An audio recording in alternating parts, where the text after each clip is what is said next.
Condom জন্ম নিয়ন্ত্রণের পদ্ধতি হিসেবে ব্যবহৃত একটি রাবার বা ল্যাটেক্সের পাতলা আচ্ছাদন যা যৌন সঙ্গমের সময় পুরুষ ও নারীর যৌনাঙ্গের মধ্যে প্রতিবন্ধকতা সৃষ্টি করে। শুধুমাত্র জন্ম নিয়ন্ত্রণ পদ্ধতি হিসেবে নয়, কন্ডোম যৌনবাহিত সংক্রমণের বিস্তারও রোধ করতে পারে। কন্ডোম বিভিন্ন নাম, বিভিন্ন রং, আকার ও আকৃতিতে পাওয়া যায়।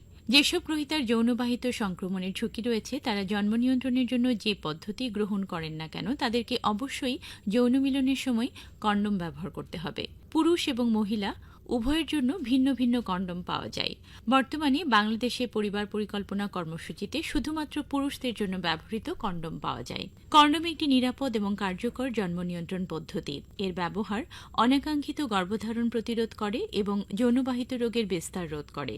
সারা বিশ্বে জন্ম নিয়ন্ত্রণ ও যৌনবাহিত রোগের বিস্তার রোধের জন্য কোটি কোটি দম্পতি কন্ডোম ব্যবহার করেন।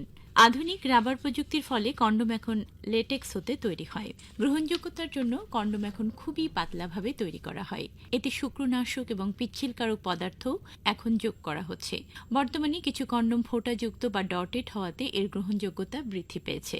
ফলে কন্ডোম এখন আরও স্বাচ্ছন্দ্যকর পদ্ধতি হিসেবে ব্যবহৃত হচ্ছে। কন্ডোম একটি প্রতিবন্ধক বস্তু বা ফিজিক্যাল ব্যারিয়ার হিসেবে কাজ করে। বীর্যপাতের পর শুক্রকীট কন্ডোমের ভিতরেই থেকে যায়। ফলে কন্ডোম শুক্রকীটকে যোনিপথে ঢুকতে বাধা দেয়, যার কারণে শুক্রাণু ডিম্বাণুর সাথে মিলিত হতে পারে না। ফলে গর্ভসঞ্চার হয় না। কন্ডোমের সঠিক ব্যবহার জন্ম নিয়ন্ত্রণ এবং যৌনবাহিত রোগের বিস্তার রোধ করে। তবে কন্ডোমের ভুল ব্যবহার ও ফেটে গেলে গর্ভধারণের ঝুঁকি থাকে। সঠিক নিয়মে ব্যবহার করলে কন্ডোম খুবই কার্যকর পদ্ধতি। সঠিক নিয়মে ব্যবহার করলে ব্যর্থতার হার শতকরা মাত্র 2%। যদি সঠিকভাবে ব্যবহার করা না হয় তবে জন্ম নিয়ন্ত্রণ ও যৌন রোগ প্রতিরোধে কন্ডোমের কার্যকারিতা অনেকাংশে হ্রাস পায়। কন্ডোম সঠিক নিয়মে ব্যবহারের মাধ্যমে HIV, AIDS, gonorrhoea, syphilis, chlamydia, trichomoniasis রোগ থেকে নিশ্চিত রক্ষা পাওয়া যায়। এছাড়াও হার্পিস, জেনিটাল ওয়ার্ডস এবং অন্যান্য যৌন রোগ থেকেও কন্ডোম সুরক্ষা দেয়। কন্ডোম শরীরের বাইরে প্রতিবন্ধক হিসেবে ব্যবহার করা হয়। এটি কোনো ঔষধ নয়, সুতরাং অন্যান্য ঔষধ, হরমোন নির্ভর পদ্ধতির মতো এর কোনো পার্শ্ব প্রতিক্রিয়া বা ক্ষতিকর প্রভাব নেই। নিরাপদ, হরমোনজনিত কোনো পার্শ্ব প্রতিক্রিয়ার আশঙ্কা নেই। যৌনবাহিত রোগ প্রতিরোধের মাধ্যমে মহিলাদের তলপেটে প্রদাহ, তলপেটে ব্যথা এবং মহিলা ও পুরুষ উভয়কে বন্ধ্যাত্ব থেকে রক্ষা করে। জন্ম নিয়ন্ত্রণ এবং যৌন রোগ প্রতিরোধে পুরুষদের অংশগ্রহণ এবং দায়িত্বশীলতা নিশ্চিত করে। শুধুমাত্র যৌন মিলনের সময় ব্যবহার করতে হয়। অনির্ধারিত যৌন মিলনের জন্য পূর্ব থেকেই সংরক্ষণ করা যায়।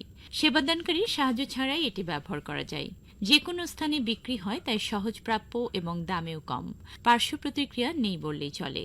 যেসব দম্পতি গর্ভধারণ সচেতনতা পদ্ধতি মেনে চলেন তারা উর্বর দিনগুলোতে মাসিক চক্রের 9ম দিন থেকে 20তম দিন পর্যন্ত সহবাস করলে কন্ডোম ব্যবহার করতে পারেন। নবদম্পতিদের জন্য এটি একটি উপযুক্ত পদ্ধতি। যে কোনো প্রজনন সক্ষম পুরুষ জন্ম নিয়ন্ত্রণ ও যৌনবাহিত রোগের সংক্রমণ রোধের জন্য কন্ডোম ব্যবহার করতে পারেন। শুধুমাত্র যাদের কন্ডোমে অ্যালার্জি আছে তারা ব্যতীত সকলেই কন্ডোম ব্যবহার করতে পারেন। সন্তান প্রসবের পর 6 মাস স্তন্য দানকালে কার্যকর গর্ভনিরোধের জন্য কন্ডোম ব্যবহার করতে পারেন। কন্ডোম ব্যবহারের অসুবিধা বলতে কোনো কোনো দম্পতির যৌন মিলনে অনুভূতি কম মনে হতে পারে। কারো কারো লেটেক্স বা কন্ডোমে ব্যবহৃত পিচ্ছিলকারী পদার্থ থেকে অ্যালার্জিও হতে পারে। অনেক সময় কন্ডোম কেনা, পরা ও খোলা কারোর জন্য লজ্জাজনক মনে হতে পারে। সঠিক নিয়মে না পড়লে কন্ডোম ফেটে যেতে পারে এবং তাতে গর্ভবতী হওয়ার সম্ভাবনা থেকে যায়। ব্যবহারের পর ব্যবহৃত কন্ডোম ফেলে দেওয়ার জন্য সচেতনতা ও সাবধানতাও প্রয়োজন।